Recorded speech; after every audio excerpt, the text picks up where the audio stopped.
ত্রয়োদশ জাতীয় সংসদ নির্বাচনে চাঁপাইনবাবগঞ্জে মনোনয়নপত্র সংগ্রহ করেছেন বিএনপি মনোনীত প্রার্থী মোহাম্মদ হারুনুর রশিদ।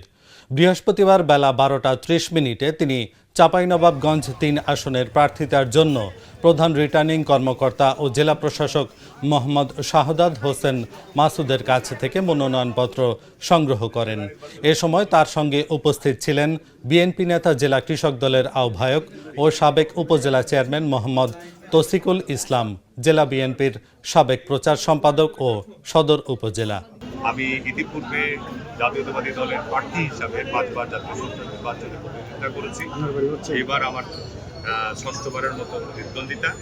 আগামী 12ই ফেব্রুয়ারি যে জাতীয় নির্বাচন অনুষ্ঠিত হতে যাচ্ছে, জাতির এই বর্তমান ক্রান্তি লক্ষ্যে জাতীয় নির্বাচন নিঃসন্দেহে অত্যন্ত গুরুত্বপূর্ণ নির্বাচন। কারণ গত 15 বছর আমাদের ভোটাররা আমাদের উৎসবমুখর পরিবেশে নির্বাচনে অংশগ্রহণ করতে পারে নাই, ভোটদান করতে পারে নাই।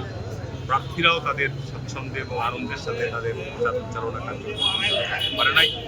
আমরা আশা করি যে আগামী নির্বাচন সমস্ত কিছু বাধা বিঘ্ন অতিক্রম করে একটা অবাধ, সুষ্ঠু এবং শান্তিপূর্ণ নির্বাচনের মধ্য দিয়ে জাতির ইতিহাসে নতুন যাত্রা আমরা শুরু করব। এই পর্যন্ত প্রার্থী ভোটারদের মধ্যে নির্বাচনী যে পরিবেশ আছে শান্তিপূর্ণ পরিবেশ বিরাজমান। তবে প্রশাসনকে ব্যাপারে সজাগ দৃষ্টি রাখতে হবে। তার কারণ যারা এই সমস্ত অপকর্মের সঙ্গে জড়িত তারা কোথায় কোন নাশকতার ছক তৈরি করছে এটা এই মুহূর্তে বলা সম্ভব নয়। তবে আমরা এ ব্যাপারে প্রশাসনকে স্পষ্ট করে বলেছি যেভাবে তাদের নজরদারি, তাদের তৎপরতা যেন একদম উচ্চ লেভেলে যাবে।